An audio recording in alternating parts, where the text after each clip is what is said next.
আচ্ছা বল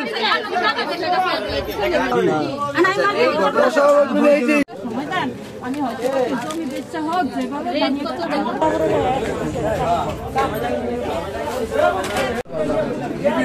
4 আগস্ট আন্দোলন আমার ভাই মারা গেছে ফজলে রাব্বি মানে ওদিকে ওই জুলাই আন্দোলনের টাকা পাইছে জামাত ইসলামের পাইছে এমনি সামনে 11,50,000 টাকা রাখছে। এখন আমি রাখছি নিজে 1,20,000 টাকা, আমার আব্বা রাখছে 11,50,000। এখন শুনি ম্যাডামে চলে যাবো, এখন আমাকে টাকার কি ব্যবস্থা করবো? মানে যে কোনো একটা ব্যবস্থা তো করতেই হবে। যদি আমার ভাইয়ের রক্ত বেচা টাকা, এটা কি আমার বাপ কষ্ট করে কামাই করে নাই? আর আমার ভাই আরেকজন 2জন ছিল, ভাই এখন 1জন আছে। শুনি ম্যাডামে বাহিরে চলে যাবো, এখন বাহিরে গেলে আমাকে টাকা দিব কে? আমরা ডিভিএস করছি বুঝলেন, প্রথম গেছে মতুরি অন পরে না 100 টাকা করিয়ে তো চালাইছি সমস্যা। এর পরে ওরা কইতা আছে দেখেন আপনার ঘরে টাকা বেশি দিমু, 1 গুণে 2 গুণ ভর্তি করিয়া দিমু। মানে কইয়া টয়া আমার তো এইভাবে টাকাটা আইনা পরের মাসে আমরা কি আসছি 500 টাকা করিয়া ডিভিএস করছি। 500 টাকা করে ডিভিএস করে অনেক কষ্ট করে আর উড়ে আর পরে বুড়ি টাকা তুইছি কল যা বুড়ি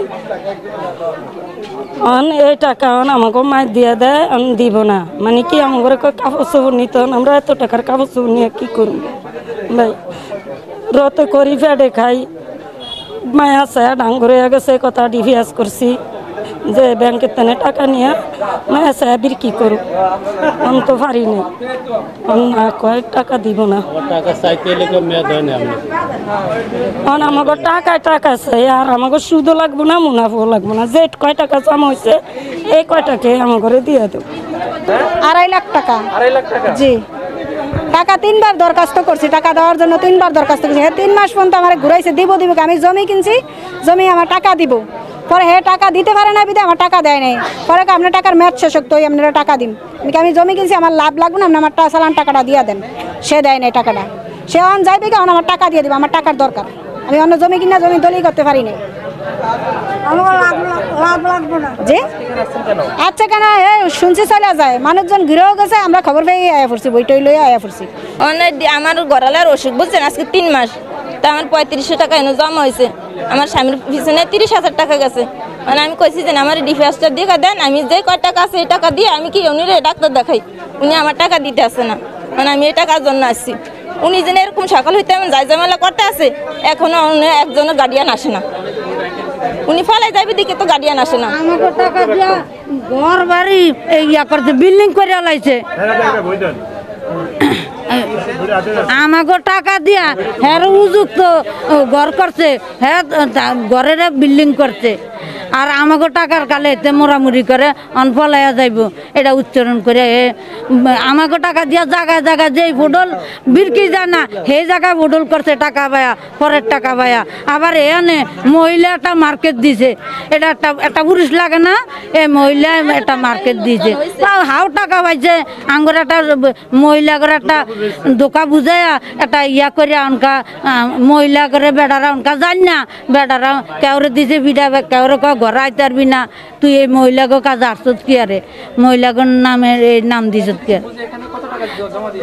আমি 24,000 টাকা জমা দিয়ে স্যার। প্রথম তো এই যে মহিলারা 2জন গেছে, আমরা বেড়ারা বাড়িতে নাই, কই 2 সেরা না আমার ঘরে খাইবার লাগিয়া দিছে, আমরা জমা করিয়া তুই একটা ছেলে মেয়ে আছে মাতারি বুঝাইছে আমার ঘরে, আপনাকে বাচ্চা কাচ্চা আছে, বিয়া শাদির কালে এই ইয়া করছে, টাকা জমাইলে আপনারা কুড়ে পাইবেন, এই উন্নয়নটা এটা করেন, করলে আপনার ঘরে আমরা লাভ দিব, লাভও বেশি দিব। আর টাকাও এই সংখ্যা একটা লোন নিলে আপনারা অনেক টাকা আপনার লোন চাই, লোন দেয় না। 21,000 টাকা তুইছি আর কাছে আমি, দুইটা, একটা আছে 14,000, একটা আছে 7,000। আমি এই টাকা ডিফেন্স চালাই দেয় না, আমি অসুস্থ। এর কাছে আমার বাজারের ব্যবসায়ীরা অনেক রিকোয়েস্ট করছে, এর কাছে টাকাটা দিয়ে দেন, এ তো অসুস্থ, এ আমার টাকাটা দেয় না। এখন আজকে যে উনি যাই গিয়া এরবার এখন আইছি টাকা লিখা। টাকা পাবো হইলে কি আমরা এখানে বইছি সবাই গুলো, আমি পাবো 7,000 টাকা ডিফিএস বইছি। আমার ঘরে লাভ দেওয়া বেশি, এত টাকা দেবে, এইটা দেবে, ওইটা দেবে, মুরগি দেবে, আজ দেবে, এই আশা করি আমরা বইছিলাম। এই লোক এখন উনি এই মহিলা ফলাইয়া যাই বিজ্ঞা, এই লোক আমরা সবাই যাইছি। যে না টাকা হয় নেই। আমিও ডিপিসের টাকার জন্য আছি। আমার 9,000 টাকা। জি না, বলতেছে তোমরা যারা কাপড় চোপড় নাও, লাগলে কাপড় চোপড় নাও, আর না লাগলে তোমাকে টাকা আমি সময় দিতে হইব। আমাকে সময় না দিলে আমি টাকা দিতে পারবো না, কারণ আমাকে তো আর সেই সময় নেই ভাই। আমাকে তো এখন বাড়িতে গেলেই জামাই ধরা শেষবো, তো এবার চুরি করে টাকা জমাইছে, টাকা জমে এখন টাকা আনতে পার না, টাকা লইয়া ঘরে উঠবা, এখন কি করুম? আমাদের এখানে যে এটা হলো নিম্ন অঞ্চল, ঠিক আছে, গ্রাম অঞ্চল, ঠিক আছে। আমাদের এই গ্রাম অঞ্চলটা খুবই নদীমাতৃক এলাকা। এইখানে আমাদের গ্রামের যে মহিলারা আছে, মহিলার থেকে উনি সর্বপ্রথম একটা মিটিং করলো, গ্রাম্য একটা মিটিং করলো, ঠিক আছে, আলোচনা সবাইকে একটা মিটিং করলো। মিটিং করার পর দিয়ে বিভিন্ন জায়গায় এই যে ডাচবাংলা ব্যাংক, এজেন্ট ব্যাংক কী করছে, এখানে এই ডাচবাংলা ব্যাংকের নাম দিয়া উনি বিভিন্ন জায়গা থেকে মহিলার থেকে টাকা হাতায় নিয়ে, যখন দেখছে যে একটা লিমিট অনুযায়ী যে কোনো ব্যাংকের একটা লিমিট থাকে, ওই লিমিটের ওভার টাকা হয়ে গেছে, হয়ে যাওয়ার পর দিয়া তখন উনি এই প্রয়োজন সমবায় সমিতি লিমিটেড করছে।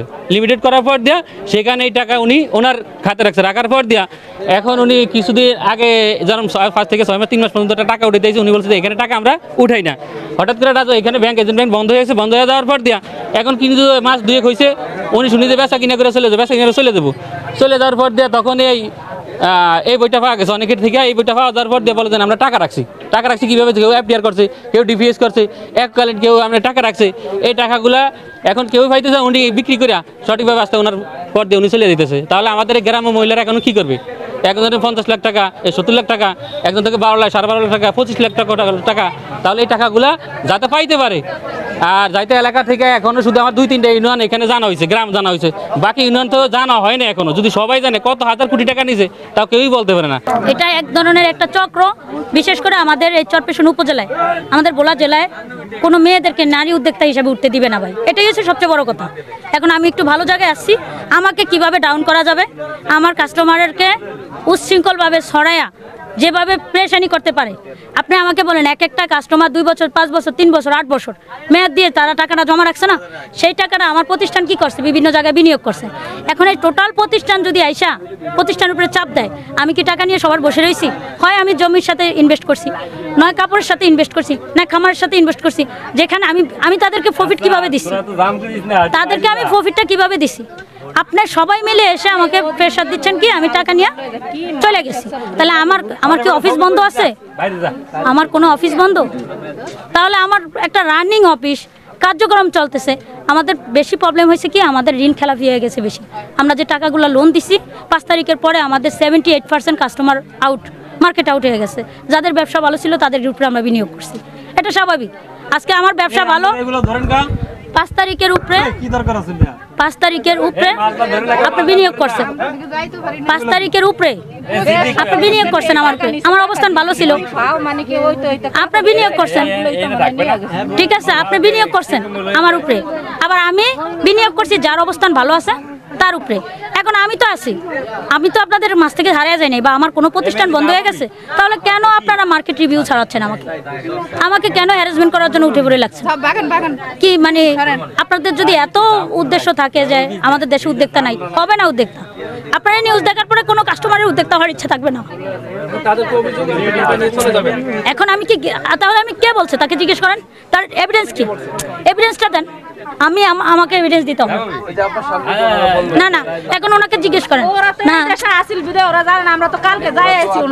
না, এখন চলে যাবে কে বলছে? ওনারে জিজ্ঞেস করেন। না, আমাকে বলতে হবে। আমি আপনারে বলি, উনি সব ব্যবসা বন্ধ করেছে। ওনার ডাচ বাংলা ব্যাংকের শাখা ছিলেন ওনার। তারপর না শুনেন, আমি কি বলি, ওইটা আপনার ব্যবসা ছিল, তারপরে আপনার ফ্যাশন হাউস ছিল, তারপরে আপনার প্রয়োজন এনজিও ছিল, আপনার সকল গুছিয়ে গেছে, আপনি ওইটা বন্ধ করে দিচ্ছেন, ফ্যাশন বন্ধ করে দিয়েছেন।